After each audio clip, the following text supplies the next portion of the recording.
Welcome everybody to our first Daybreak dialogue of this academic year.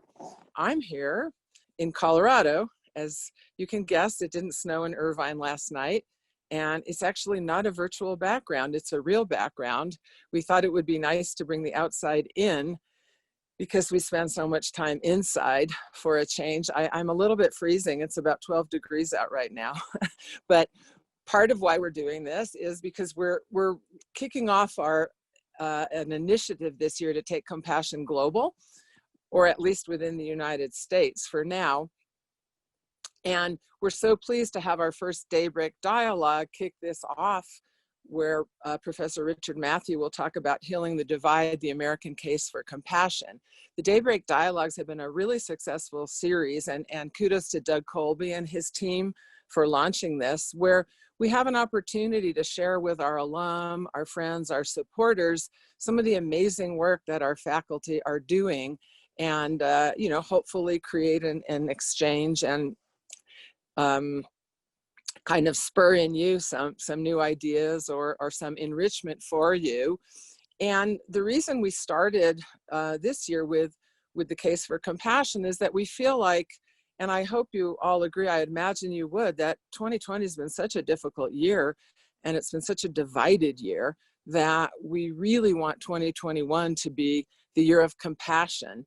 And with support from our wonderful donors, the Living Peace Foundation, the Tarsadia Foundation, the Blum Center, and others, we're launching a compassion initiative. And part of that is what we're calling Compassion University, or Compassion U. And it's a series of webinars, videos, forums, talks around compassion, and to try to help you think about how you can integrate compassion in your life in ways small and large. And there are many different ways. Sometimes it's just a question of thinking about it and being more mindful of what we do. So with that, enough about me, really, the talk and what we're doing in our school. I would like to introduce to you Professor Richard Matthew, who will talk about Healing the Divide, the American Case for Compassion. And just to tell you a little bit about Professor Matthew, he's one of our many amazing faculty, truly. He got his PhD from Princeton, and he's the Associate Dean for Research and International Programs in our school, Professor of Urban Planning, Public Policy, Director of the Blum Center. Many of us wonder how he finds time to do everything. He's worked a lot in his life around peace building and conflict, and he's a member of the UN Expert Group on Environment, Conflict, and Peace Building. He served on several peace building missions, including 2 that he led to Sierra Leone. And he helps us juxtapose conservation with peace building at the intersection of environmental stress, extreme poverty, and violent conflict, and very much aligned with a social ecological perspective of looking at how things connect with each other. He's given 4 TEDx talks. He's been a featured storyteller. And I always ask people for a fun fact, and this is a perfect fun fact given that I'm out in the snow. He spent a year as an extreme skier. So anyhow, with that, it's my pleasure to introduce Professor Matthew. And let me just remind you, he will be presenting to you for about 40 minutes. And please put your questions in the Q&A, and then I will monitor the Q&A, although I'm going to go inside. So welcome, Professor Matthew. Thank you very much, Nancy. I hope you can hear me, everybody, and welcome. It's a real pleasure to be part of this year. What I want to do is, over the next few minutes, I'm going to see if I can. I have one small problem. All right. I'm gonna talk a little bit about what Nancy was just talking about the incredible sense of division, of divisiveness in our country, and I want to tell a story about America over the past 100 years that puts this into context, because it's really in many ways a tremendously ironical sort of situation to find ourselves in. We have been, since World War I, a major force of building bridges, connecting people, promoting peace around the world, and we have been perceived by the world as not only a tremendously powerful force, but tremendously successful. on this front in many ways. I know there's lots of different ways to talk about history and lots of different perspectives, but I'll share one which I think is relevant to the situation that we're in today. I'll talk a little bit about what might be underlying these divisions, and I hope that'll set up a case for the importance of compassion and justice and empathy, and why it would be a wonderful thing, and why we in the School of Social Ecology are sort of committing ourselves to promoting this, not just next year, but going forward. So let me start with the present. One of the things I'm sure many of you are, and I'm going to look at the past century, basically, a human lifetime in a sense. The 20th century, that was a period of incredible division. If you looked at the world 70 years ago, you would have seen a world of tremendous division, tremendous suffering, tremendous distrust. It had been through a recession, 2 world wars. And the United States emerged 70 years ago as a country that had a compelling vision for how did we get beyond these incredible divisions? How did we do this around the world, across different cultures, across different countries? How would we build bridges that would allow people to move beyond their divisions and find ways to sort of flourish together? And the US promoted a very powerful vision of a world that would be open and interconnected and interdependent. It was a world in which it believed humankind, all of humankind, had the potential to flourish.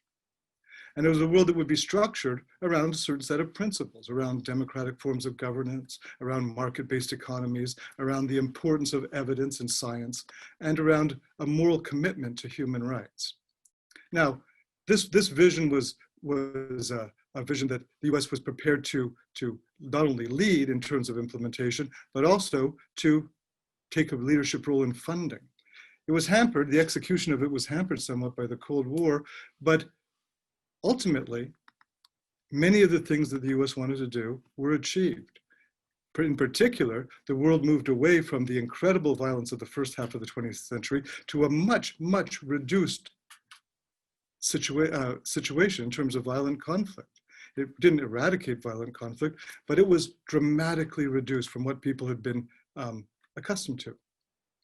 In the early 1990s, the Cold War ended. And at that point, it looked to the entire world. So imagine 30 years ago, looked to the entire world that the US vision had been vindicated. It was our vision of the way to organize a society had proven superior to all the other experiments that had taken place over the past 200 or 300 years, theocracies and monarchies, fascist regimes, communist regimes. And so the US found itself as the great builder of peace, as a country with really unrivaled and in many ways unprecedented moral authority, economic power, and military clout. So this was a remarkable situation that we were in 30 years ago. How did we become the problem that we once led the world in solving? Because today, from almost every perspective, we live in a deeply, deeply divided world. How did that happen? How did we go from a country that represented unity and peace and flourishing to one which much of the world now looks upon as deeply conflicted and profoundly divided? How did that happen? It's sort of an amazing story. I mean, we know that our legacy as a country building peace is very powerful. After World War I, we were the leading architect of the League of Nations. And while it didn't work perfectly, the experiment was tremendously informative for us.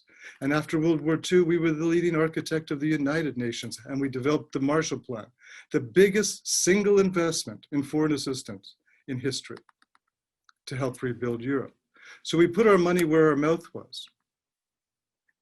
And we began to build an architecture for world peace. It involved things like a Declaration of Human Rights, a set of institutions to promote trade and to promote development, to protect the environment.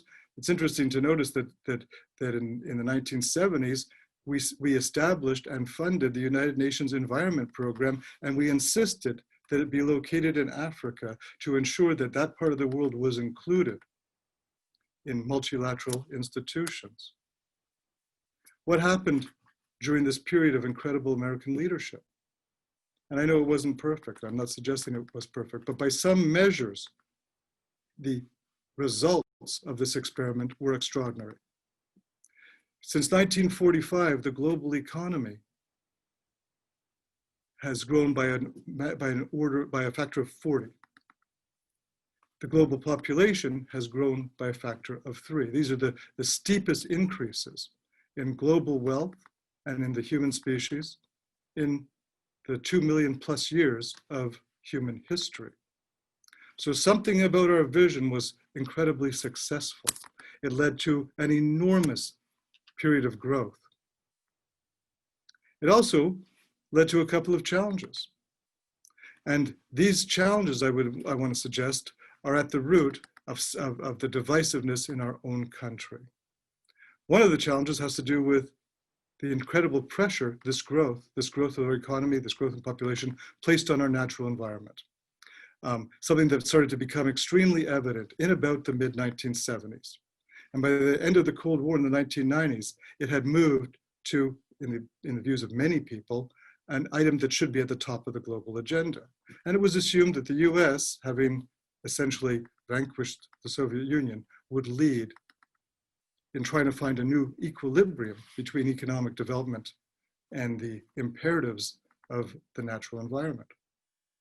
The second big challenge that emerges, in spite of this enormous growth, the benefits of the growth were increasingly being distributed in very unequal ways. In the early years, in the early decades after World War II, everybody was benefiting. World literacy was improving. The household income of families in the US and across the world was improving. Somewhere around the mid-1970s, early 1980s, this began to stop. And although the global economy continued to grow, most of the world, including most Americans, stopped seeing any benefits. Give you an example. In 1980, the bottom of our economic pyramid, the bottom 90%, had about a third of the country's wealth. Today, that's fallen to less than 20%. And the bottom half of America has only about 1.6% of the country's extraordinary $100 trillion plus assets. Why has this happened? There's all sorts of reasons this might have happened, but a couple stand out because a couple are tremendously dangerous to social cohesion. Income has stagnated for half of the population, and as has been sort of suggested by a series of compelling studies, especially one in 2014 by a group of political scientists at Princeton, government policies over the past 50 or so years have been more or less entirely shaped by the top 10%. The authors of that research conclude that, in fact, most Americans have no impact at all on public policy. It doesn't serve their interests, if it's often at odds with their interests. And so they feel rightly as if the government is not serving them, as if it's not serving most of America. This has led to some remarkable outcomes in a country which has been a model, which has political arrangements which have been the model for most of the world. There are other things that have happened. Rising consumer debt, our fascination with owning stuff has led to people overspending and moving into debt situations.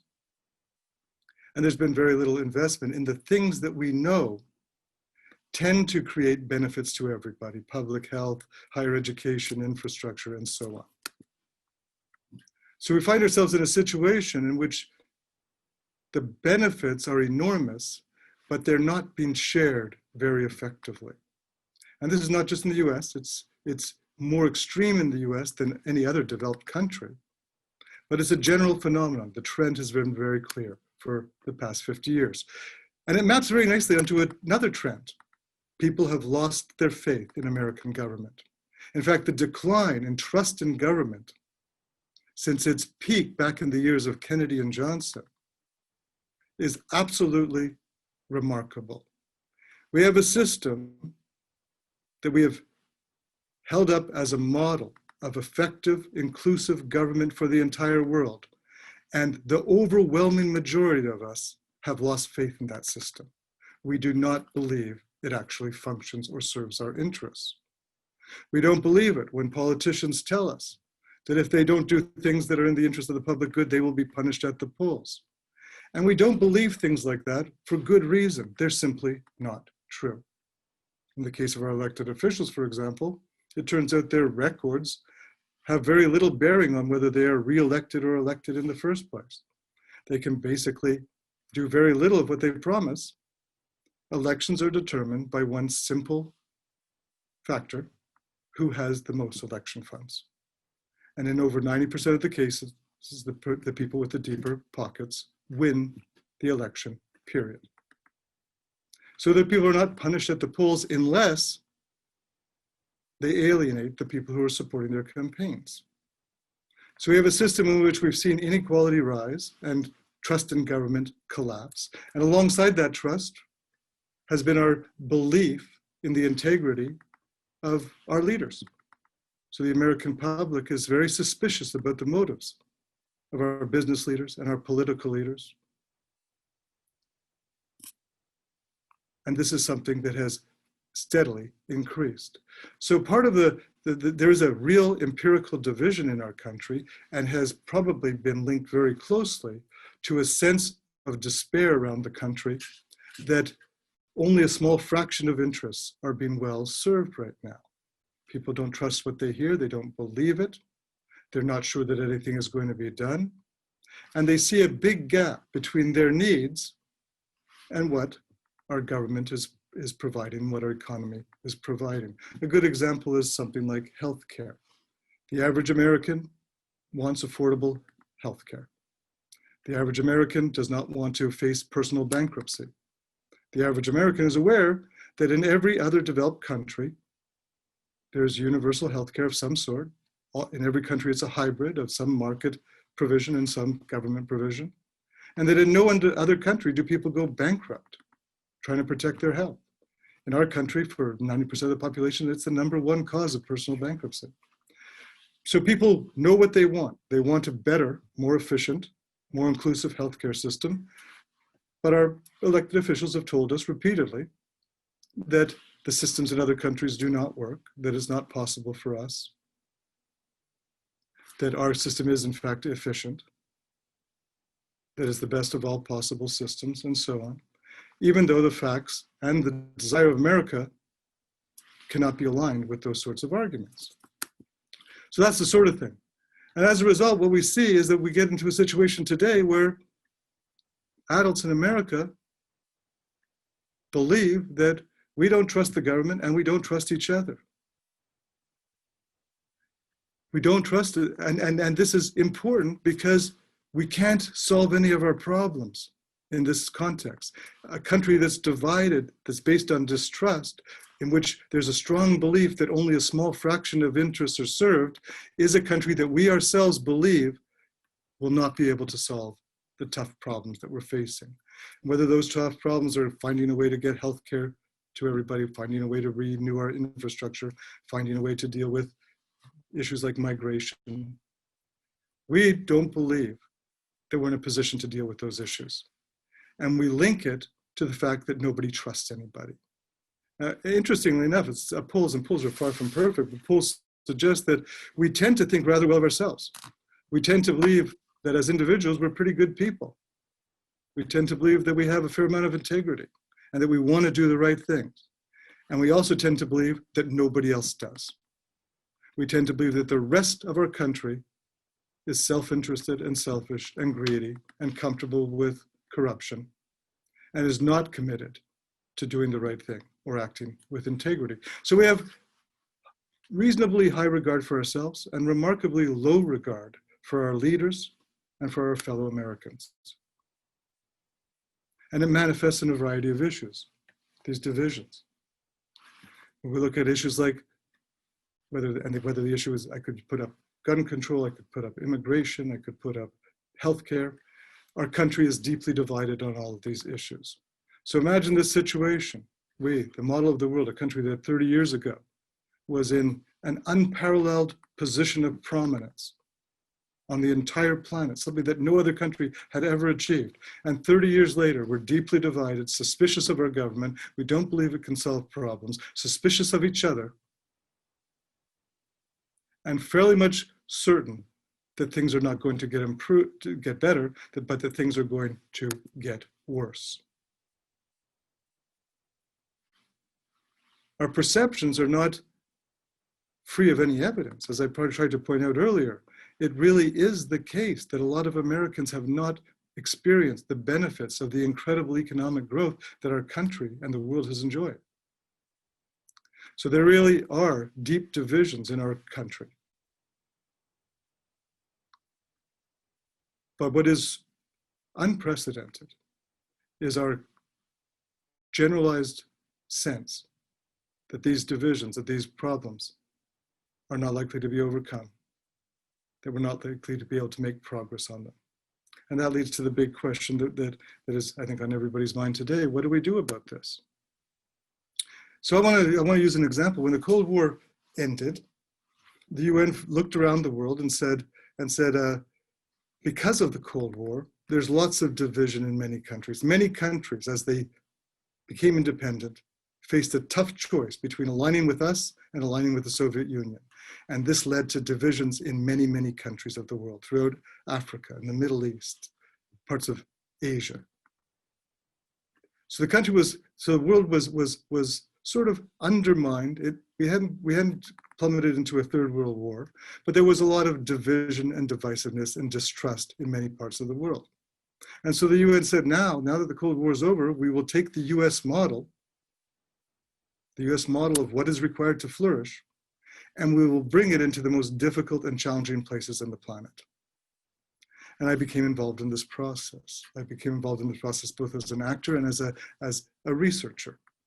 I want to talk a little bit about what this process has been entailed and what we can learn from it. Peace building is largely about overcoming divisions that have been deepened, that have become apparently overwhelming and perhaps irresolvable because of violent conflict. And my career began in an area that is known for its enormous divisions, South Asia. And I started working in a very remote part of Pakistan, near the northwest frontier province, on the border of Afghanistan, right abutting India. It was a fascinating place, fascinating experience, and I won't spend much time on these things because we don't have a lot of time, but I want to give you a sense of what it looks like, what it looks like to travel in another part of the world that is deeply divided and facing ongoing tension between two or more factions. And it looks like this. There I am 25 years ago. Military outposts everywhere, poor infrastructure. This is a road that we had to travel. This is the only road to get up into that area. It's a dirt road. It's a road prone to collapse. I would often have to get out of our car and walk as the driver tried to negotiate the turns. And around in this area were settlements that have been there. They're some of the oldest settlements in human history. So this part of the world has been settled for 10,000 years or longer in around agricultural systems. Incredible feats of human ingenuity, living in the Himalayas, living in these deep, deep mountains, these powerful mountains, and finding ways to irrigate fields and survive. But what we discovered is enormous shocks and stresses, in this case, often linked to very rapid rates of deforestation, had undermined people's lives. They'd undermined people's lives, and so people were thrown out of the world that they had known for generations and forced into criminal activities like drug smuggling or illegal wood harvesting, forced into peri-urban areas to try and find employment, forced into camps, refugee camps, forced into extremism. I worked in Pakistan, I worked in Nepal for a while, Sri Lanka, and then I moved over to Africa and became part of a series of formal UN efforts.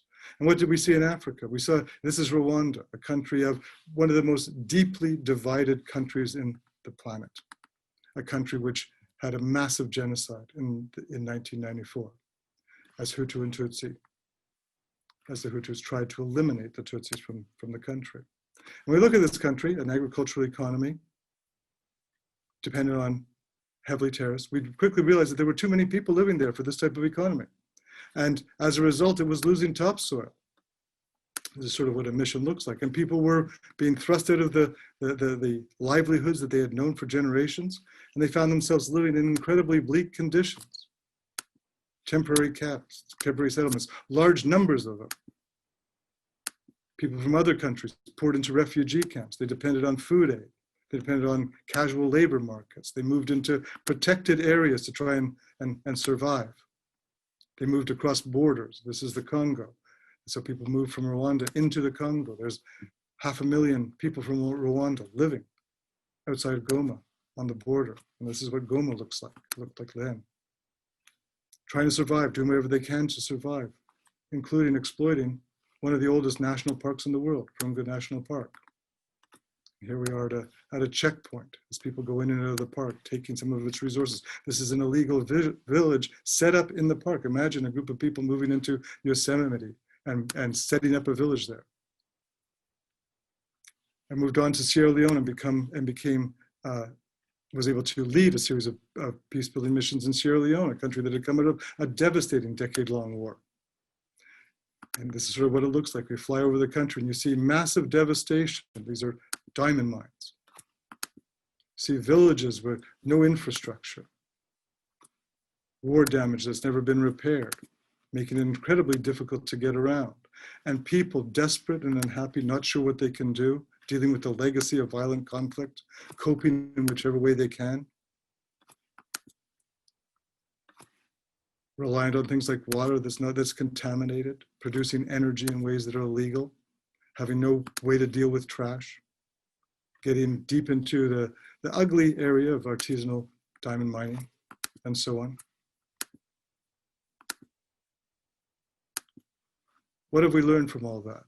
What we've learned, and I think this is the sort of key point that I want to make, is that people in divided conditions, both sides, everybody, tends to want the same sort of things. And what they tend to want are things that align very well with the vision of a flourishing society that we articulated in response to World War I and World War II.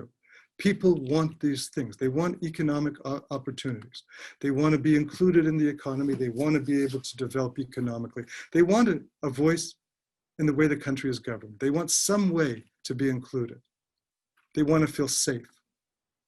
They want to feel that they're living in a country that's committed to some notion of justice.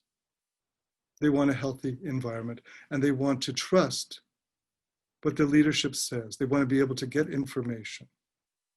And this is, of course, what people want is very much aligned with what we suggested, what we believed democracies and market capitalism and human rights could provide.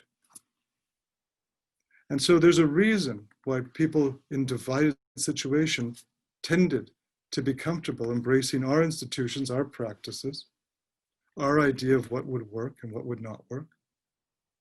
Now, we learned a great deal. We learned that cookie cutter solutions to the world's problems were not effective. We learned that things don't happen overnight. We learned that countries have to be free to adapt things like political inclusion and economic opportunity to their own circumstances, their own histories, their own cultures, their own contexts.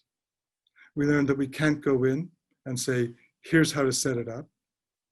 But we also learned that the aspirations of people around the world are in many ways very, very similar.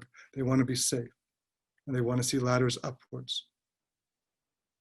They want to have a voice, and they want to feel that the world of institutions that affect them are sort of premised on some idea of justice. The key ingredients for this, I think, are having enough of overcoming division in the world, are having enough resources to invest, and wars are extremely expensive. So in the countries that I have worked in, the damage of the war might be far greater than the gross domestic product of the country. So small countries that have been the focus of peace building efforts, tend to be countries that rely on external support to rebuild themselves. And they don't want to be told to do. They want the community to be engaged in figuring out how to use these resources efficiently to meet their own values, their own aspirations, to create conditions that for them will be sustainable. And they want to do this strategically. They don't want it to take decades and decades to happen. We've learned that there are obstacles to doing this. One of the biggest obstacles is that in today's world, small groups of people have more destructive capability than at any time in human history. Small groups of people can disrupt market forces, they can disrupt democracies, they can disrupt justice. And what they do tends to go viral. So bad goes viral in our world, good doesn't tend to go viral. So people hear the bad stories, they hear the things that went wrong, they hear about corruption, they hear about failure. They don't hear much about success. So we're seeing two things. One is that small groups of people really can undermine what a society is aspiring to do, and they'll get a lot of attention when they do that. The other big obstacle that we keep encountering is effective communication. There's so much noise out there, but nobody's really knows what to listen to. Nobody knows who to trust. One of the things that is most important about what we learned, what I learned, is that we are very good in our country and in many other countries, from India and Pakistan to Germany and the UK to Canada and the US, we're very good at cultivating hard skills. People become literate, they become comfortable with information systems, they become comfortable with engineering skills, these sorts of things. But we are universally weak on soft skills. One of the reasons these efforts often fail is because people tend to go in them with a vision of what needs to be done, but very little capacity to put themselves in other people's shoes, listen to other people, with a sense of their own righteousness and not much sense of the relationship that they want to develop to the suffering of others. And when other people are suffering, you can either exploit it, or you can lecture to them about what they need to do, or you can decide to help them in ways that make sense to them and their situation. So we have a world in which the needs to build bridges, to build connection, to give people a sense of shared purpose and shared fate are familiar needs. They're needs that many parts of the world have experienced. And they're needs that this country has given a great deal of thought to addressing. We looked at World War I, we looked at World War II, we drew lessons from this. I'm not saying that we were the only country to draw lessons from those experiences. I'm not saying that our vision was the only compelling vision, but ultimately we emerged as preeminent in the world. So we looked at a world of division, of anger, of hostility, of conflict, and we said, we believe there's a path forward. We believe there's a path forward. We believe there's a set of institutions and practices that we can co-develop, that will bring people together, that will create interdependencies, that will create that sense of shared fate, shared purpose. And we're going to help the world move in that direction. And as I said, as I showed earlier, the success of that second half of the 20th century was utterly remarkable. Somehow in the past 20 or 30 years, we have moved away from our own vision. We've moved to a world where we don't even trust our own institutions, the institutions that we held up and offered to the rest of the world. We've lost faith in ourselves. And without a doubt, part of the reason is because we have moved to not trusting other people, to not believing that other people care much, to not believing that other people are compassionate, to not believing that other people are empathetic, but to seeing the world around us as self-serving and greedy and corrupt. Seeing that in our country, seeing that outside our borders. And so starting to view ourselves as small islands of integrity in a hostile world where you can't trust anybody.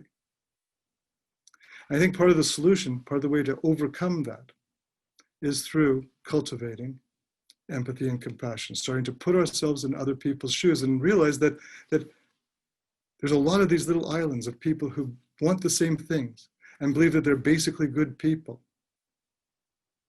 who we have decided are basically not good people, or basically bad people. The fortunate thing, I think one of the great things is that research shows that these qualities of empathy and compassion, the ability to look at the world from other people's perspectives, the ability to care about other people's suffering in a sort of selfless way and do something about it, that these are qualities that can be cultivated. So even though they're according to some research, declining, even though we sense that that other people are not committed to them, research shows that they can be cultivated, they can be improved. And when they are, both the person who practices empathy, practices compassion, and the people who are the focus of that compassion benefit enormously.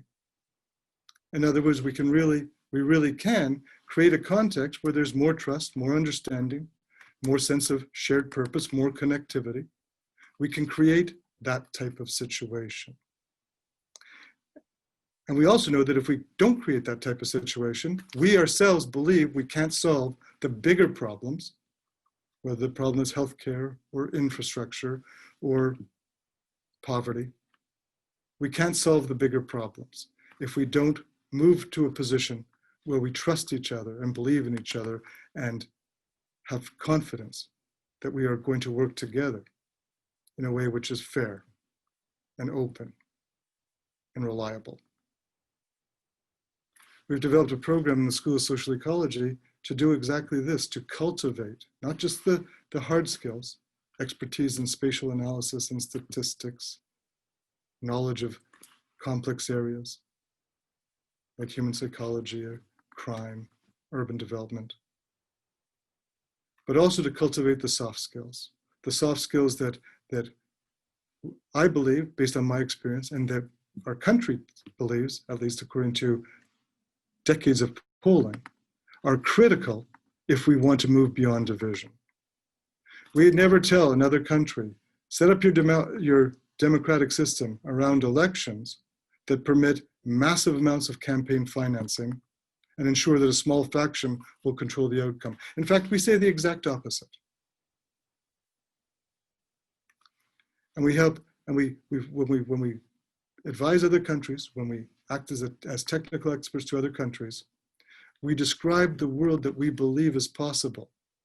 And that world that we describe is in many ways migrating further and further away from the world we actually believe we live in.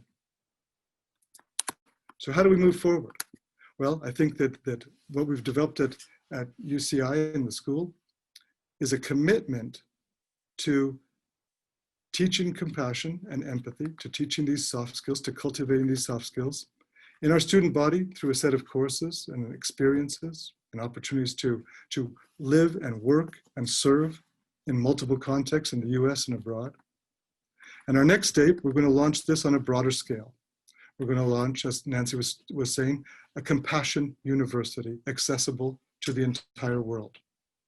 Because we believe that the divisions in our country are not divisions that are insurmountable. They're divisions which have fed a sense of being overwhelmed, a sense of despair, a sense of hopelessness, a sense of, on the part of many people, of being at the margins where nobody cares about them, nobody cares about how they're faring, nobody cares about their struggle, nobody understands the tremendous fear of going bankrupt, of being evicted, of discovering that you have COVID-19 and you're afraid you can't afford the best possible care. We've convinced ourselves that our leaders don't care about this, that other people don't care about this, that we have lost the sense of being in it together, of working together. And what we're suggesting is that the research shows that people can move away from this position. And as people move away from this position, things get better for everybody. Nobody ever regrets acting with compassion. Nobody ever regrets listening to an alternative perspective. Nobody ever regrets putting themselves in somebody else's shoes and asking, what is it like to be that person? And dealing with those constraints, dealing with those challenges. Nobody regrets doing that. In fact, what we discovered is our students, in particular, thrive when they open up to the rest of the world. So we're not suggesting that all of the divisions in our country, all of its forms of inequality, all of its forms of distrust can be magically corrected in the space of a few months. In fact, the challenge is enormous. But what we do believe is these divisions can be addressed. And that a logical starting point is to try and cultivate more empathy, more compassion, a greater sense of connectedness, a greater belief in the very values, that are inscribed in the experiment that we have been for the past 300 years. And with that, I want to turn it back to Nancy to maybe say a few words about the program we expect to launch over the next few months, Compassion University. Thank you.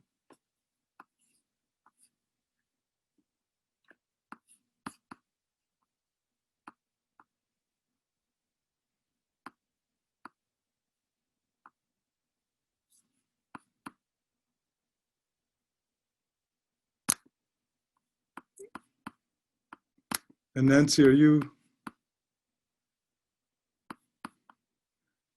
I'm not sure if Nancy is linked in right now, but I'm going to move, I'm happy to move to the question and answers. And I will take a look at them myself.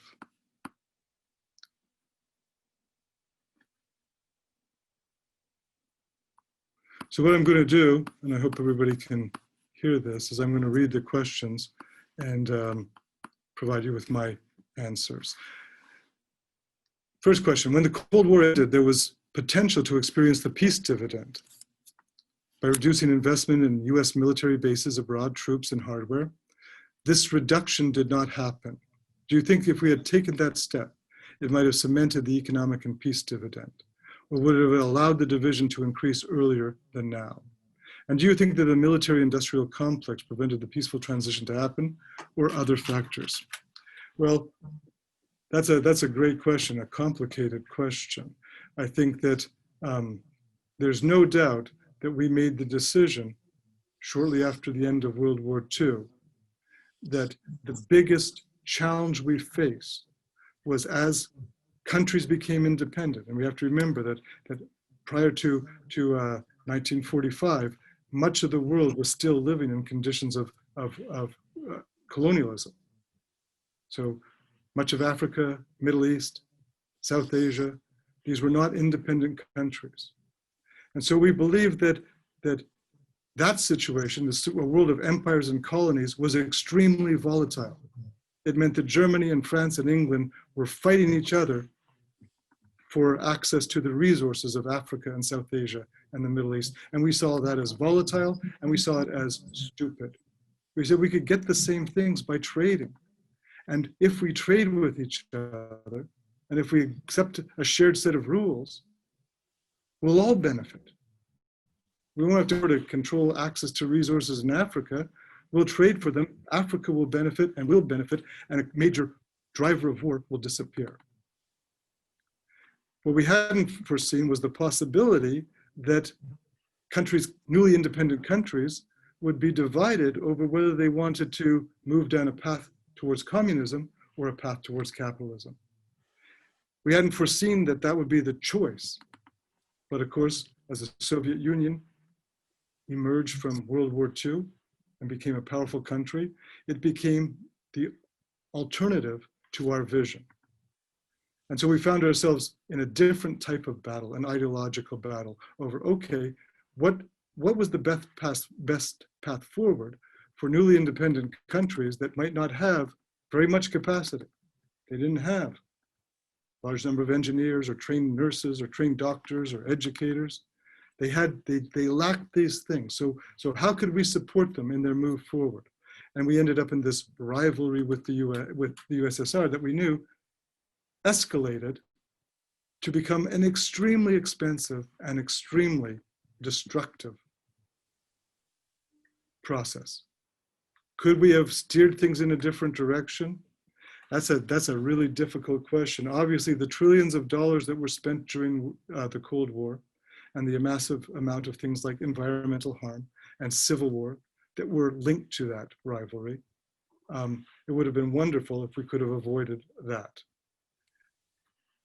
Was there another approach to the confrontation? In retrospect, we probably lacked empathy. That is, we didn't appreciate that the Russians, having been invaded twice and having suffered egregiously throughout the Great War period, wanted above all security for themselves. So perhaps to some extent we misread the situation. I'm not sure if that's entirely true, but perhaps that's part of the problem, our own misperception, our own lack of empathy. What clearly is the case that we hadn't anticipated that once a country became independent, it would be pulled in two very, very different directions.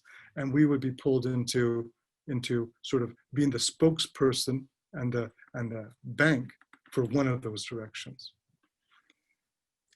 I'm back, Richard. Sorry, I couldn't unmute or undo my video. So. I'm just going through a few questions here. Another question that's come up, do you think that... Richard, can you hear me? Yes, I can. I just wanted to thank you before you went through I can moderate the questions for you. I just wanted to thank you so much for such a wonderful presentation. One question was, will the amazing slides be made available? So yes, we can share the slides with you. Is that correct, Richard? They're all my own photographs and I'm happy to share them, sure. Okay, fantastic. And let me just make a couple of quick comments and then turn it back to you. And one of the questions was, does human nature, in your opinion, lean towards violence and chaos or love and compassion? And just, I can answer that one real fast. It leans towards both, and really the context pulls for one or the other. One of the challenges we faced, and psychologists have long talked about a negativity bias, which is essentially we're more attracted to bad information than good information. And if you look at the news, what gets your attention? And that's been one of the biggest challenges for us to promote a message of compassion. It doesn't quite have the draw as if something horrible happened and you're trying to tell people about it. So it's going to be a long process, and it's really wonderful to have you all as our partners. So we only have a few more minutes. So let me ask a couple of other questions. One was, do you think the distribution of wealth to the top 1% was intentional or circumstantial? I mean, that's a great question also. And I think that there is a long debate over how did inequality become so pronounced? I think that lots of people agree that some level of inequality is not a bad thing. And I think that one of the things that happened in our country, which is different from the rest of the world, is that we have, like many countries have, a belief that things ought to be distributed on the basis of merit. That makes a lot of sense to a lot of people. They understand that if you work hard and you put in long hours and you study hard, you should get rewards commensurate with the tremendous effort you've made. If you come up with a great idea, you should be rewarded. If you want a different type of lifestyle, if you don't want to work hard, if you want to be laid back, you should not be handed things out. We understand that. But when we think about the concept of merit, think about something like I'll use an example from my own past, ski racing. So ski racers know that at the end of the race, the three people on the podium will be the three people with the fastest times. They understand that.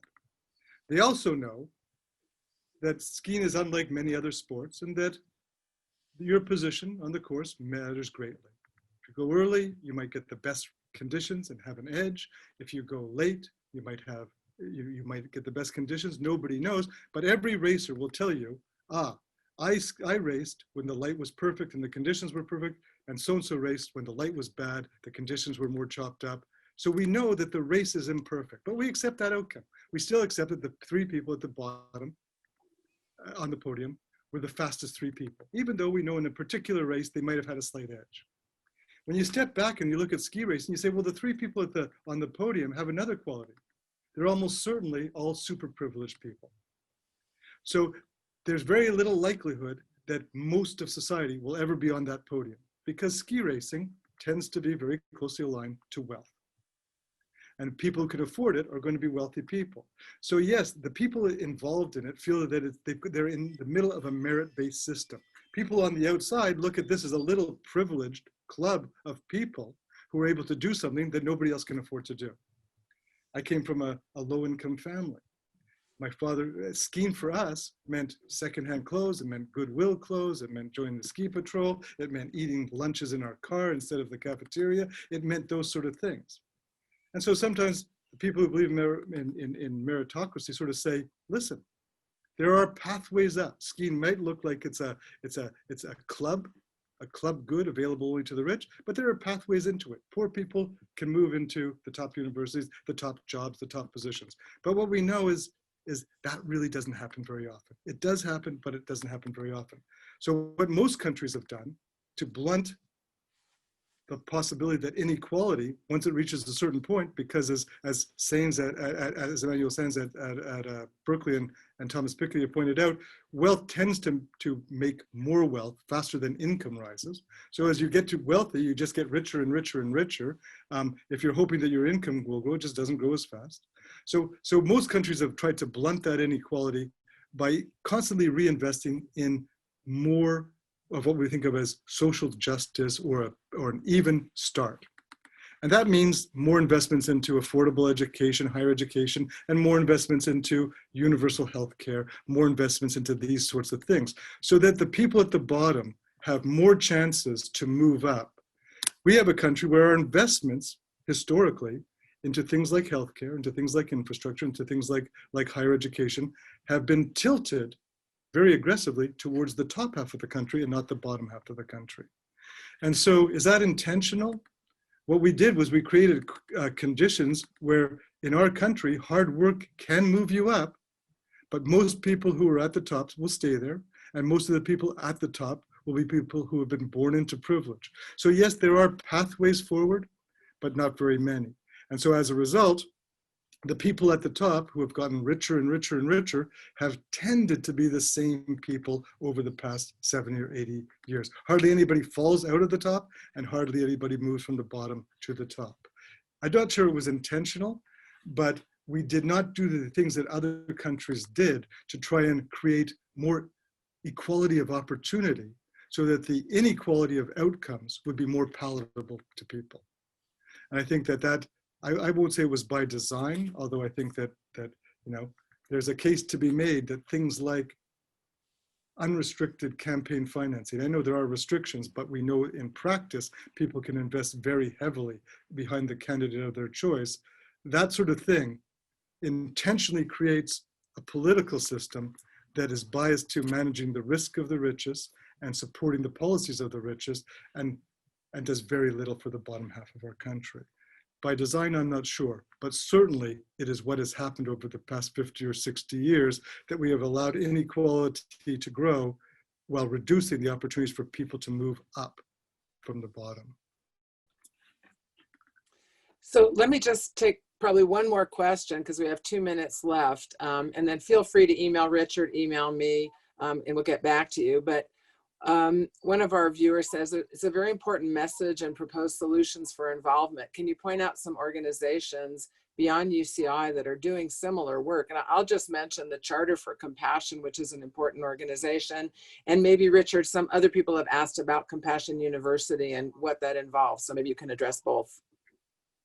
I mean, obviously there's lots of opportunities to do this. I think one of the amazing things of recent years has been, and we have to be careful because I want to say that compassion is tremendously important, and the ability to be empathetic and the conscious decision to say that my relationship to suffering, other suffering, will not be to ignore it, it will not be to exploit it, it will be to try and help alleviate it. That's a conscious decision we make, and we can choose to exploit other people's disadvantages, we can choose to ignore them. It's a conscious decision we make. And we all have the capacity to make that decision. We can all do something in that realm. And I think what's heartening is that the entire, for example, UC system is starting to embed this into its curriculum, into the opportunities, into believing that the next generation of leaders have to not only have the ability to read a complex economy and understand complicated issues and handle big data, they also have to have the ability to listen and be empathetic, and they have to have thought through what relationship they want to have to suffering. So I think that higher education is an opportunity, but I think that there are all sorts of organizations and groups that are looking at this. I want to make it clear that compassion is important. It's not the entire solution set. It isn't a substitute for justice. We have to find a way to reconcile our belief that things should be distributed on the basis of merit, but that everybody should also have an equal opportunity to move up in life. And that's a balance that we have not been able to achieve very well in our own country. So we need to be compassionate, but we also need to be focused on issues like, where do we want to draw the line between, giving people enough so that they start life in their 20s in good health with a fine education? Where do we want to draw the line between doing that and finding them in their 20s permanently disadvantaged and almost certain not to be able to make any progress? 2 out of 3 Americans don't have a university degree. And while a university degree is not the only credential that matters, it's closely linked to upward mobility and to income and wealth. So we have a hugely disadvantaged public out there. And that disadvantaged public has lost confidence in its leadership. It does not believe it. So I think that where we need to focus on compassion especially, and Nancy, we've talked about this before, is in our leaders. It needs to be the people running our corporations, running our businesses, the people elected to represent the public interest and to do things on behalf of America.